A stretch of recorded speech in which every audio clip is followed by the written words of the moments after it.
चलिए दोस्तों, जैसा कि आपको पता था कि आप वेल्डिंग का चैप्टर पढ़ रहे हैं और इस चैप्टर को पढ़ते-पढ़ते आपने बेसिक चीज़ें जानी हैं। अब जानेंगे बेटा ये कितने प्रकार की होती है, ठीक है? और उसके बाद में हर चीज़ क्या होती है उसे टू द पॉइंट जानने की कोशिश करेंगे और उसके बाद जब इसका जैसे प्रतिरोध में होता क्या है वो सारी चीज़ें बताऊँगा। और फिर जब आप डिटेल स्टडी में बात करेंगे तो भैया प्रतिरोध का भी एक अलग से चैप्टर है, उसको और अच्छे से समझाया जाएगा। अभी आप समझे कि वेल्डिंग का जो वर्गीकरण होता है ना मेरे भाई, वो 2 प्रकार से होता है। एक तो जोड़ी जाने वाली धातुओं के आधार पर और दूसरा बेटा क्या है, दाब के आधार पर। सर इसका मतलब क्या है कि देखो बेटा, किसी चीज़ को दाब दोगे उससे और बिना दाब दिए हुए उससे कैसे किया जाता है उसके बारे में हम जानने की कोशिश कर रहे होंगे, ठीक है? चलिए बहुत बढ़िया। अब हम जानने की कोशिश करते हैं सबसे पहले वेल्डिंग का वर्गीकरण यानी कि क्लासिफिकेशन। तो पहला वर्गीकरण क्या है? जोड़ी जाने वाली धातुओं के आधार पर। तो चलिए साथी जानते हैं पहला वर्गीकरण क्या है? जोड़ी जाने वाली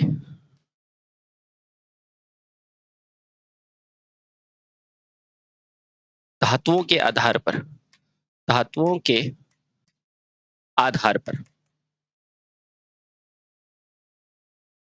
आधार पर। तो सबसे पहले जानेंगे कि जोड़ी जाने वाली धातुओं के आधार पर कौन-सा है? तो पहला सबसे पहला वर्गीकरण है कि ये होते कितने प्रकार के हैं।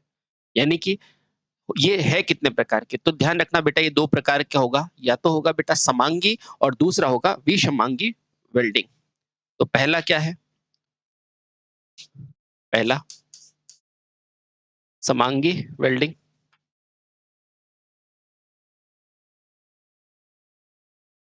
और दूसरा क्या है बेटा? विसमांगी वेल्डिंग। विसमांगी वेल्डिंग। अब क्या होता है समांगी, क्या होता है विसमांगी, इन सारी चीजों के बारे में हम टू द पॉइंट जानने की कोशिश कर रहे होंगे, ठीक है? चलिए, अब जानते हैं बेटा हमारा कि सबसे पहले समांगी वर्गीकरण क्या चीज है, ठीक है? बहुत बढ़िया। जैसा कि नाम से ज्ञात हो रहा है, समांगी का मतलब क्या होता है बेटा? एक जैसे अंग होना। सर किसके एक जैसे? जो धातु जोड़ रहे हो वो भी और जिससे जुड़ रहे हो यानी कि फिलर, ये तीनों बेटा एक ही धातु हो गया तो उसे क्या कहेंगे? समांगी। अगर जोड़ी जाने वाली धातु और जो फिलर है वो बेटा अलग-अलग होंगे तो उसे क्या कहेंगे? विसमांगी। सर यही था, बिल्कुल यही था। तो आइए जानते हैं पहले नंबर पे क्या है आपका समांगी वेल्डिंग।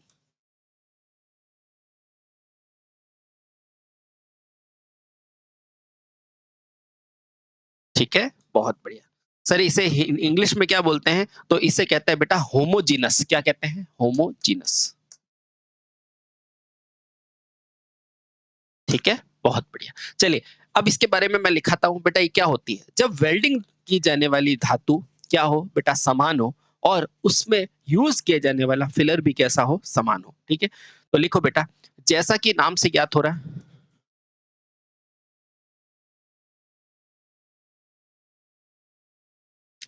इसके नाम से ज्ञात होता है। इस प्रक्रिया में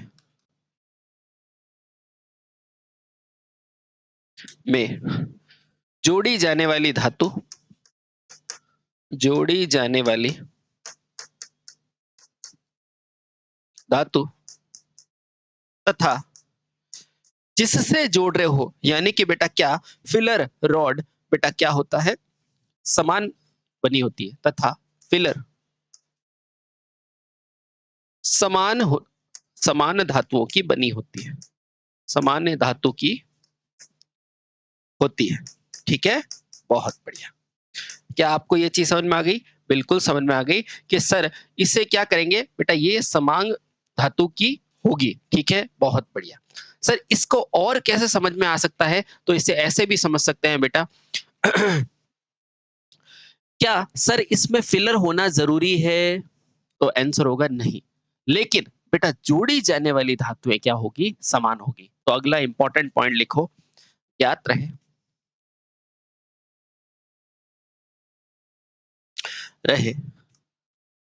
इसमें चाहे फिलर ना यूज़ किया जाए, चाहे फिलर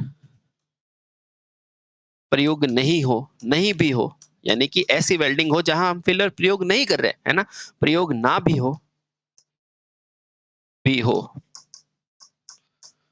तब भी तब भी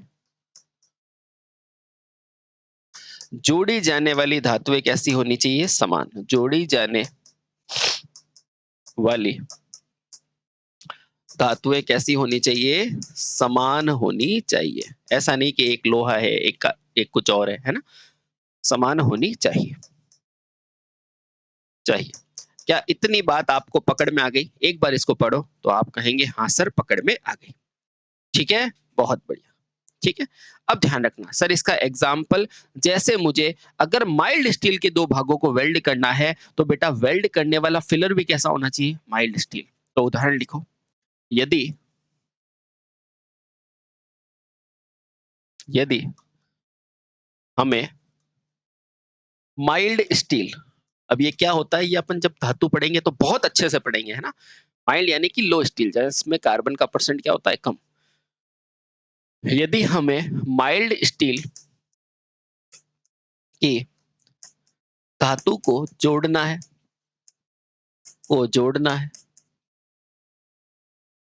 तो हमें वेल्डिंग पदार्थ भी क्या लेना पड़ेगा? वेल्डिंग पदार्थ भी क्या लेना पड़ेगा? माइल्ड स्टील लेना पड़ेगा।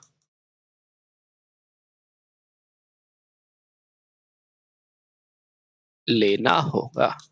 अब आप सभी को पता है ऐसा इसलिए किया जाता है क्योंकि बेटा सोल्डरिंग से बनने वाला जोड़ कैसा होता है? अस्थाई, लेकिन इससे बनने वाला जोड़ क्या होता है? स्थाई। क्योंकि क्योंकि हम सभी को ज्ञात है, हमें ज्ञात है,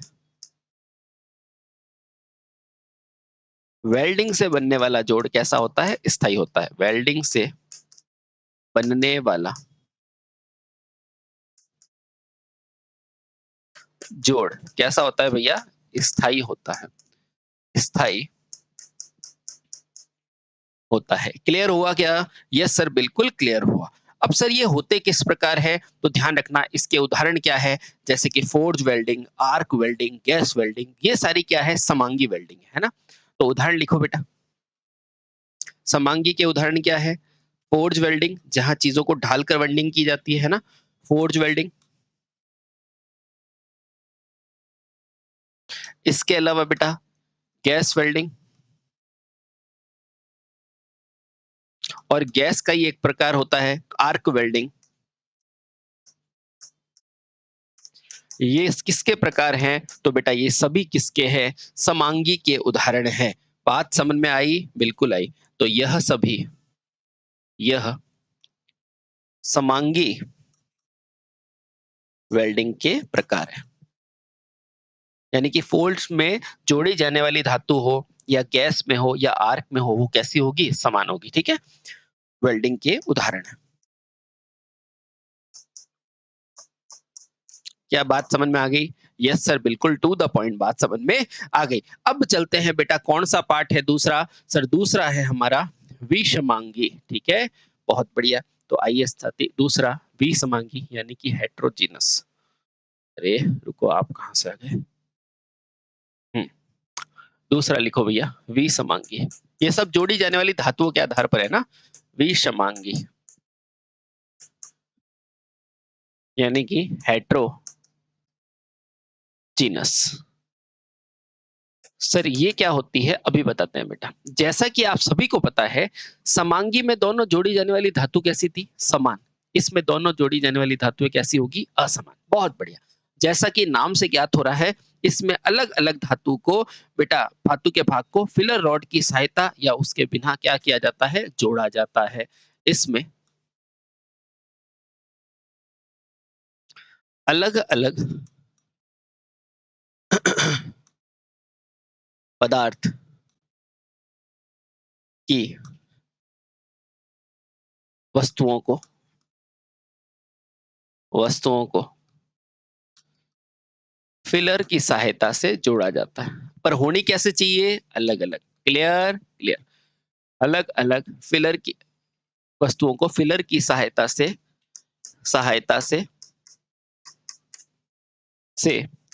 या फिलर के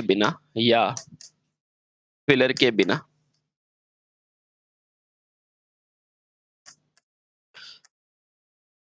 जोड़ा जाता है।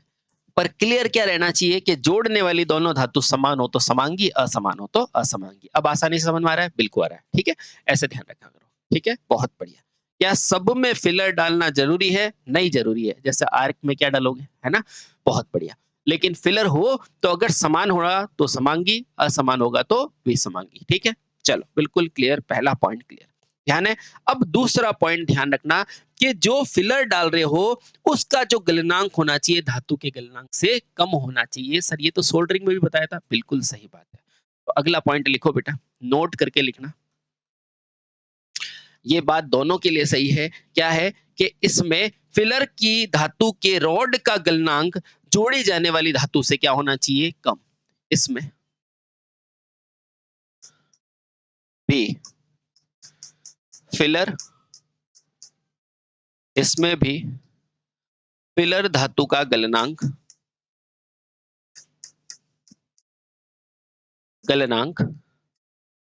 जोड़ी जाने वाली धातुओं से जोड़ी जाने वाली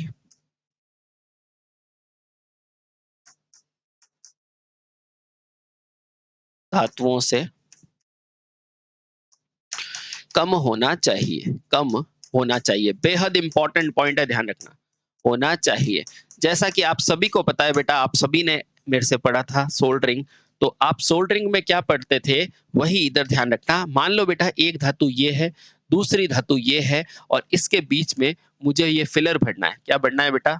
ये फिलर भरना है। तो आप बताओ बेटा, जब ये ठोस को अगर आप गर्म करोगे, क्या करोगे बेटा? गर्म करोगे, तो इसकी अवस्था कैसी हो जाएगी? तो आप सभी जानते हैं कि जब सर ठोस आप गर्म करते थे, तो क्या बनता था? द्रव अवस्था आती थी, यानी कि ये पिघल जाता था ना, पिघलता था, ठीक है? उस पिघली हुई अवस्था में बेटा पहले कौन पिघलना चाहिए? तो पहले फिलर पिघलना चाहिए, ताकि वो पहले जाके बेटा इस मामले में क्या हो जाए? सेट हो जाए, ठीक है? और उसके बाद जैसे ही हम दाब देंगे तो बेटा ये क्या हो जाता है? फिर इसे ठंडा करेंगे और ठंडा करते ही बेटा वापस क्या होता है? द्रव ठोस में आके और ये क्या मटेरियल चिपक जाता है। यही होता है ना? बिल्कुल होता है। जैसे आपने देखा था गरम-गरम लोहा कभी हाथ पे लग जाता है, तो बेटा जैसे ही वो ठंडा होता है तो एकदम कड़क नहीं हो जाता? बस वही चीज़ यहाँ पर है कि हुआ क्या है, ये एक धातु है, ये दूसरी है, ठीक है? इसका गलनांक क्या होना चाहिए बेटा? कम होना चाहिए। इसका मतलब क्या है? ताकि ये पहले पिघल जाए, पहले पिघल जाए, पहले पिघल जाए, ठीक है? जैसे ही पिघलेगा तो बेटा यहाँ इकट्ठा होगा और ये इकट्ठा होगा, फिर ठंडा होने के बाद वापस ठोस हो जाएगा और मेरा जॉइंट कैसा हो जाएगा? मजबूत, ठीक? बहुत बढ़िया। उम्मीद करते हैं बेटा ये पहले चीजें आपको समझा रखी है, तो यहाँ पर भी आपको अच्छे से समझ में आ गया होगा कि भैया फिलर का गलनांक कम क्यों रखा जाता है। सर क्वेश्चन क्या आएगा? क्वेश्चन आएगा ये कि आपका गलनांक कैसा होना चाहिए फिलर का? जोड़ी जाने वाली धातुओं से कैसा होना चाहिए? कम होना चाहिए, ठीक है? बहुत बढ़िया। क्लियर? क्लियर। अब ध्यान रखना, सर इसे किस-किस तरह का जोड़ लगा सकते हैं? आप सभी को पता है कि इसमें धातुएँ कैसी होगी? अलग। तो बेटा इसमें कैसा जोड़ लगाओगे? जैसे तांबे का, है ना? तो मैं अभी लिखा देता हूँ। इसमें लिखना विसमांगी वेल्डिंग में या वेल्डिंग से क्या-क्या जोड़ा जा सकता है? जैसे कि तांबा और पीतल जोड़ा जा सकता है ना? तांबा व पीतल जोड़ा जा सकता है। पीतल जानते हो ना बेटा? पीतल यानी कि तांबा और जिंक, है ना? इसके अलावा माइल्ड स्टील से कास्ट स्टील जोड़ा जा सकता है तथा माइल्ड स्टील से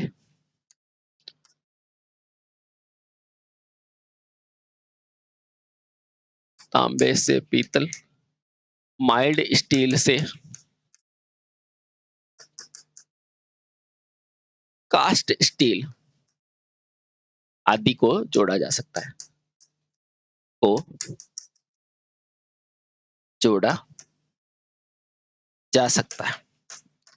अब आप में से किसी बच्चे को डाउट होगा, सर अभी आपने माइल्ड स्टील लगाया था, बिल्कुल लगाया था। देखो बेटा मैंने क्या लिखाया था, समांगी निकालो। तो समांगी के अंदर मैंने क्या लिखाया था, ये देखो बेटा। माइल्ड स्टील को जोड़ना हो, तो मैंने कब बोला था? जब माइल्ड स्टील को माइल्ड स्टील से जोड़ना हो तब बेटा ऐसा होता है। लेकिन अगर माइल्ड स्टील को आपको आयरन स्टील से जोड़ना है, यानी कि कास्ट स्टील से जोड़ना है, तो बेटा दोनों धातु अलग-अलग हुई ना? हाँ, तो यहाँ ध्यान रखना, यहाँ केवल और केवल माइल्ड को माइल्ड से जोड़ रहा था और यहाँ पर मैं क्या कर रहा हूँ? यहाँ देखो मैं क्या कर रहा हूँ? यहाँ क्या कर रहा हूँ देखो बेटा, तांबे को पीतल से या फिर माइल्ड स्टील को कास्ट स्टील से जोड़ रहा हूँ, है ना? कुल मिला के बात ये है कि दोनों धातुएँ क्या होनी चाहिए? अलग होनी चाहिए। ठीक है? क्लियर? हाँ सर, बिल्कुल क्लियर। ठीक है? बहुत बढ़िया। अब ध्यान रखना बेटा, तो सर आपने कभी नाम सुना है सोल्डरिंग का? मैं कहूँगा हाँ सुना है। तो मैं आपको बताऊँगा कि भैया सोल्डरिंग के अंदर अलग-अलग फ्लक्स यूज़ करते हो, बहुत बढ़िया। और फ्लक्स क्या होता है? फिलर? हाँ सर, होता है। और फिलर में क्या था? जैसे नौसादार था, सुहागा था। क्या ये धातुओं के जैसे था? नहीं। तो इसका मतलब ये अलग था, बिल्कुल अलग था। इसीलिए मैं कह सकता हूँ कि ब्रेज़िंग और सोल्डरिंग भी क्या है? आपके विसमांगी प्रक्रियाएँ हैं। बहुत बढ़िया। तो नोट करके यहाँ लिखेंगे, इम्पोर्टेंट करके लिखेंगे, क्या लिखेंगे? अतः कहा जा सकता है कि सोल्डरिंग और ब्रेज़िंग विसमांगी वेल्डिंग में शामिल होता है। अतः या ऐसे लिखो, जैसा कि हमें ज्ञात है, हमें ज्ञात है, सोल्डरिंग तथा ब्रेज़िंग में अलग-अलग धातुओं को अलग-अलग धातुओं को जोड़ा जाता है, को जोड़ लगाया जा सकता है, जा सकता है। अतः इसे अतः इसे क्या बोला जा सकता है बेटा? इन्हें भी विसमांगी वेल्डिंग कहा जा सकता है। विसमांगी यानी कि जिसके अंग समान नहीं है, वो वेल्डिंग कहा जा सकता है। कहा जा सकता है। क्लियर? बिल्कुल क्लियर। ठीक है? ये भी चीज़ें ध्यान रखना बेटा, कोर्स में नहीं है लेकिन मैं बता देता हूँ। सब हर प्रकार की जो वेल्डिंग होती है ना बेटा, सारे प्रकार की वेल्डिंग होती है वो। और यहाँ पर मैं अगर लिखूँ सोल्डरिंग तो क्या, यह थोड़ा मैं अच्छे से बनाता हूँ। ये एक छोटा-सा क्वेश्चन, भैया दोनों चाहे वेल्डिंग हो या सोल्डरिंग हो, दोनों से जोड़ते हैं, बिल्कुल सही बात है। अगर ये बड़ा वाला वेल्डिंग का पार्ट है, तो बेटा इसमें कहीं न कहीं सोल्डरिंग भी होगा क्योंकि सोल्डरिंग से भी जोड़ते हैं, बिल्कुल सही बात है। अच्छा, एक बड़ा पार्ट अगर किसका है भैया, सोल्डरिंग का है, तो क्या इसका हिस्सा वेल्डिंग हो सकता है? तो आप ध्यान रखना बेटा, हर प्रकार की सोल्डरिंग, है ना, एक प्रकार की वेल्डिंग ही है, ठीक है? क्योंकि उससे चीज़ों को जोड़ा जा रहा है। लेकिन हर सोल्डरिंग बेटा वेल्डिंग नहीं है। क्यों? क्योंकि आप सब ये गलत है और ये चित्र बिल्कुल सही है। कभी पूछ ले तो ध्यान रखना बेटा, क्योंकि सोल्डरिंग से भी जोड़ा जाएगा और वेल्डिंग से भी जोड़ा जाएगा, ठीक है? बहुत ध्यान रखना, ठीक है? लेकिन सोल्डरिंग हमेशा कैसा देता है? कच्चा जोड़ देता है और बेटा ये हमेशा क्या देगा? पक्का जोड़, बस ये फ़र्क होता है, ठीक है? आपको कोई पूछेगा सभी वेल्डिंग सोल्डरिंग है, सभी वेल्डिंग सोल्डरिंग है तो गलत। क्या होगा बेटा? सभी सोल्डरिंग वेल्डिंग है, बिल्कुल सही है, ठीक है? तो ध्यान रखना ये होता है। चीज़ें दोनों से जुड़ रही है, लेकिन सोल्डरिंग से कच्चा जोड़ आ रहा है, इससे पक्का हो रहा है, ठीक है? और मैंने क्या समझाया अभी तक? मैंने ये आपको समझाया कि भैया सोल्डरिंग हो और ब्रेजिंग हो, ये दोनों भी क्या है? विसमांगी वेल्डिंग है। और विसमांगी क्या है? जहाँ जोड़ी जाने वाली धातुएँ कैसी होती है? अलग होती है और समांगी में क्या होती है? समान होती है। चीज़ें क्लियर हो गई? समांगी का उदाहरण क्या बताया था मैंने आपको? समांगी का उदाहरण बताया था जैसे कि गैस वेल्डिंग, है ना? जैसे कि उसके अलावा गैस वेल्डिंग, है ना? उसके अलावा क्या बताई थी? फोर्ज वेल्डिंग, ठीक है? बहुत बढ़िया। और विसमांगी में जैसे कि सोल्डरिंग और ब्रेसिंग, ठीक? बहुत बढ़िया। चलिए, समझ समझ में आ गया? बिल्कुल समझ में आ गया। अब दूसरे प्रकार का जो विभाजन है, वो क्या है? चलो देख लेते हैं। तो यहाँ तक हमने पहले प्रकार का विभाजन बात कर लिया। अब दूसरे प्रकार का विभाजन है वेल्डिंग पर लगाए गए दाब के आधार पर वर्गीकरण, ठीक है? आ जाओ। तो दूसरा वर्गीकरण करते हैं दाब के आधार पर। दूसरा वर्गीकरण क्या है?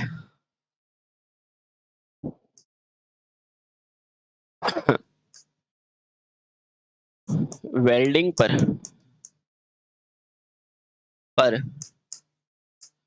लगाए गए दाब यानी कि प्रेशर के आधार पर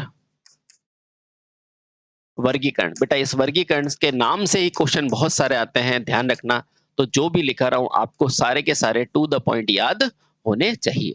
आपने नाम सुना होगा प्रेशर वेल्डिंग, आपने नाम सुना होगा नॉन प्रेशर यानी कि बिना प्रेशर की वेल्डिंग, सुना है ना? बिल्कुल सुना है। तो उन्हीं के वर्गीकरण की बात करेंगे, आपको पता होना चाहिए, ठीक है? बहुत बढ़िया।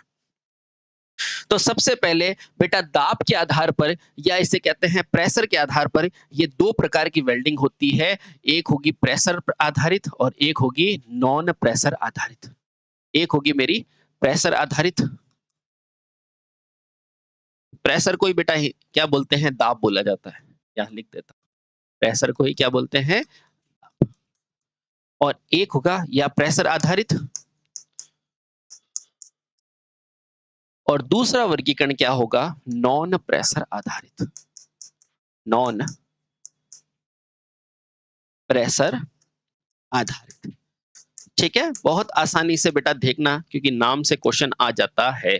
ठीक है, सबसे पहले बात करते हैं प्रेशर आधारित। तो ध्यान रखना बेटा, प्रेशर आधारित दो प्रकार की वेल्डिंग होती है। एक होती है फोर्ज और एक होती है प्रतिरोध। ठीक है, बहुत बढ़िया। तो इससे बेटा आपको दो प्रकार की वेल्डिंग समझ में आनी चाहिए। एक तो आनी चाहिए फोर्ज वेल्डिंग, फोर्ज वेल्डिंग,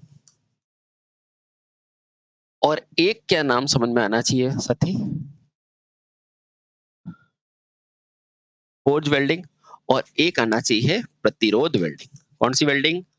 प्रतिरोध वेल्डिंग। ठीक है, बहुत बढ़िया, बहुत आसान, आराम से चलो। ठीक है, फोर्ज और प्रतिरोध। ये जो और दूसरी क्या है? दूसरी है मेरी नॉन प्रेशर वेल्डिंग। ये जो प्रतिरोध वेल्डिंग है ना, ये भी बेटा बहुत प्रकार की होती है। चलिए एक एक करके जानते हैं ये प्रतिरोध वेल्डिंग कितने प्रकार की होती है। इसमें प्रतिरोध वेल्डिंग में पहला जो प्रकार होगा वो कौन सा होगा? Spot welding. पहला कौन सा होगा? Spot welding. इसको मैं लिख देता हूं कैपिटल ए, स्पॉट वेल्डिंग। ठीक है सर, दूसरा कौन सा होगा? तो दूसरा आपने नाम सुना होगा सीम वेल्डिंग।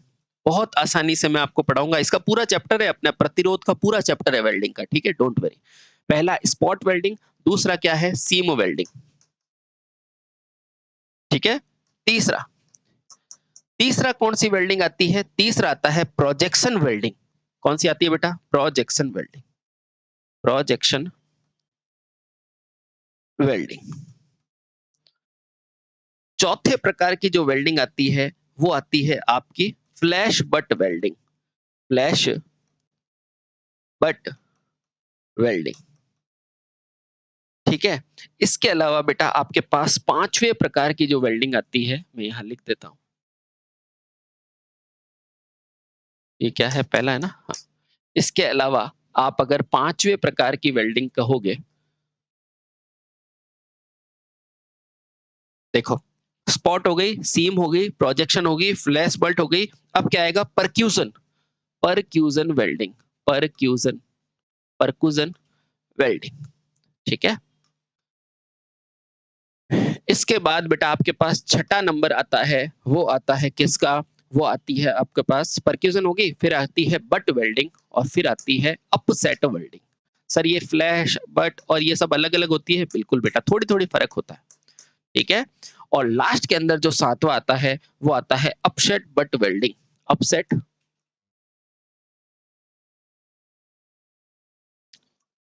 Butt welding. ठीक है, बहुत बढ़िया। सर हमें क्या याद रखना है? बेटा सारों का क्लासिफिकेशन ध्यान रखना है। सबसे पहले प्रेशर आधारित, प्रेशर को ही हम क्या कहते हैं? दाब।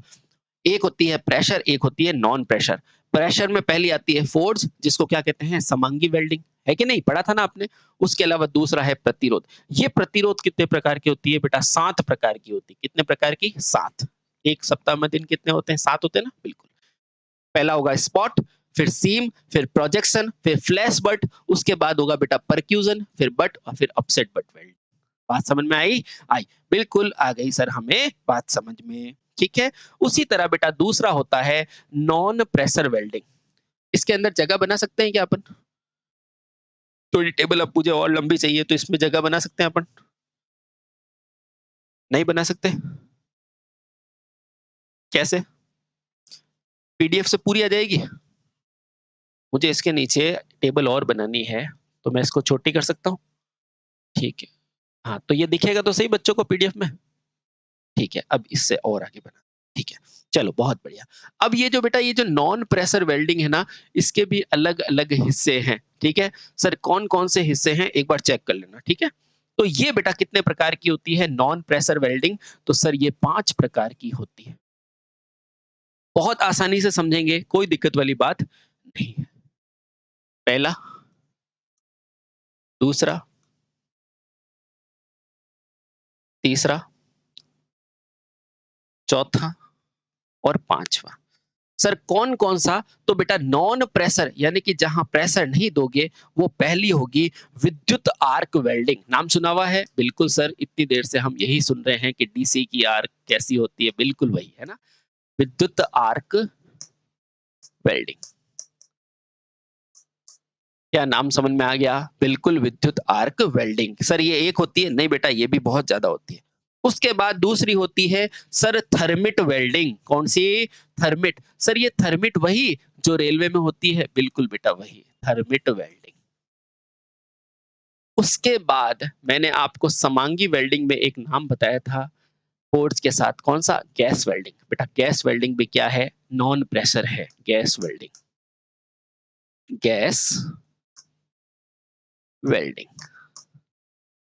बात समझ में आ रही है? हाँ सर, बिल्कुल बात समझ में आ रही है। और आगे है बेटा, एक है इलेक्ट्रॉन बीम और आजकल की लेटेस्ट जिसमें कुछ नहीं करना पड़ता है वो क्या है? Laser beam.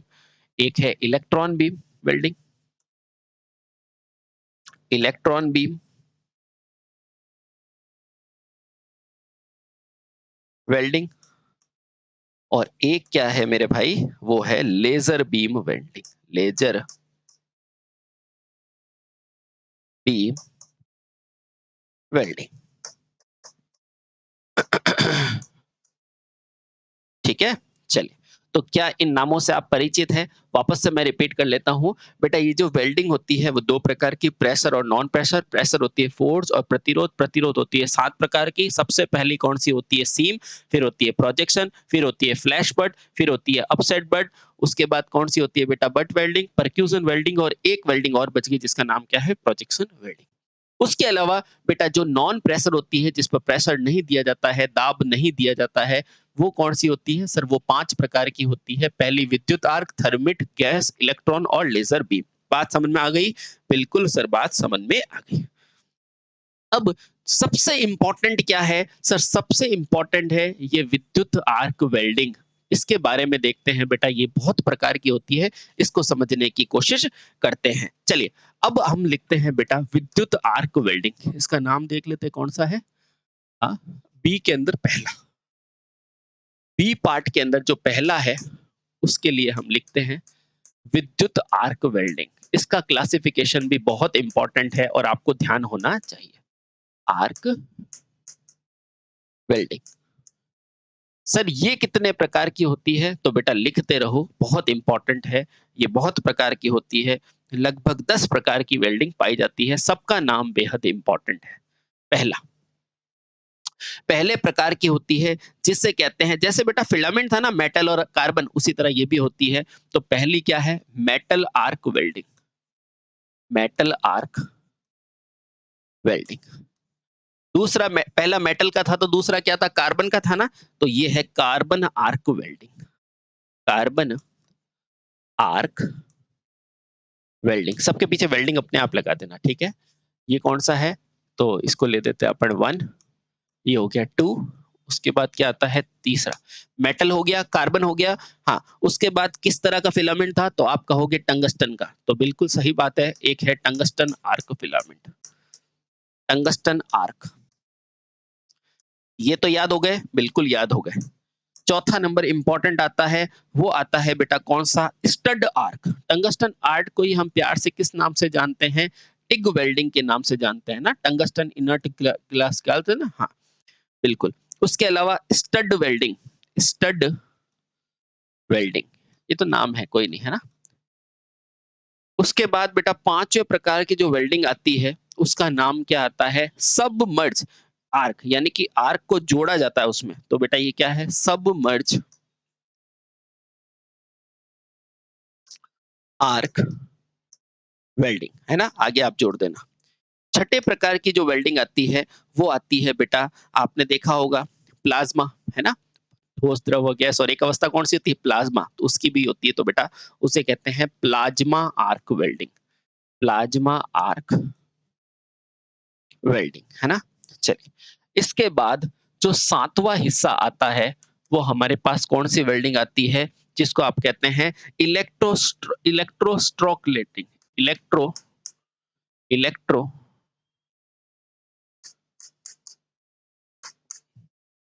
स्ट्रोक वेल्डिंग, है ना। उसके बाद अपने पास ये हो गई, ये हो गई, ये हो गई, इलेक्ट्रो स्ट्रोक हो गई। उसके बाद इलेक्ट्रो गैस और आणविक हाइड्रोजन, बिल्कुल सही। एक होता है electro gas, electro gas welding, ये इलेक्ट्रो स्ट्रोक है, ये इलेक्ट्रो गैस है। उसके बाद दूसरी आती है आणविक हाइड्रोजन, आणविक हाइड्रोजन वेल्डिंग, है ना। ये सब बेटा किस में आता है? विद्युत आर्क में ही आता है। और लास्ट में एक कौन सी बच गई, एक बार मैं चेक कर लेता हूँ। इलेक्ट्रोस्कोप, इलेक्ट्रो गैस हो गया, आणविक हो गया, मेटल हो गया, इनर्ट हो गया। हाँ, एक को कहते हैं, उसको क्या कहते हैं? Manual arc welding, yes, manual, manual arc, arc welding. क्या सर ये सारे नाम याद करने पड़ेंगे? बिल्कुल बेटा, आपको नाम तो याद करने ही करने हैं, ठीक है। अच्छा, ये सब किसके पार्ट्स है? ये आपका वेल्डिंग का वर्गीकरण है बेटा, दिमाग में छपा हुआ होना चाहिए। नॉन प्रेशर और प्रेशर, प्रेशर में 2, फोर्स और प्रतिरोध, प्रतिरोध में 7, 7 नाम, फिर नॉन प्रेशर में 5, 5 में विद्युत आर्क, थर्मिट, गैस, इलेक्ट्रो और लेजर। और विद्युत आर्क के अंदर फिर से कितने आएंगे?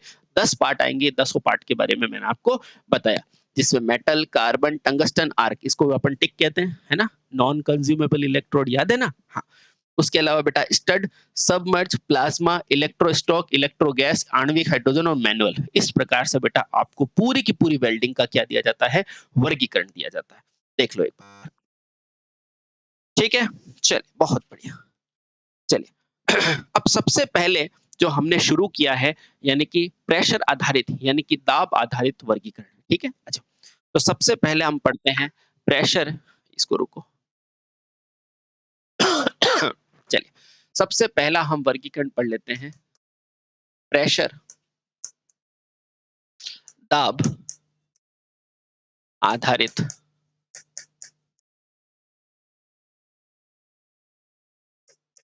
वेल्डिंग। बहुत ही आसान वेल्डिंग है, बिल्कुल आसानी से हम, ठीक है। या आपको बेटा थोड़ा सा वीडियो लंबा हो जाएगा, तो आप अभी इस वीडियो में यहाँ तक रखें ताकि चीजें आसानी से आपको याद हो जाएगी। थैंक यू सो मच, फिर से मिलते हैं। भारत माता की जय, वंदे।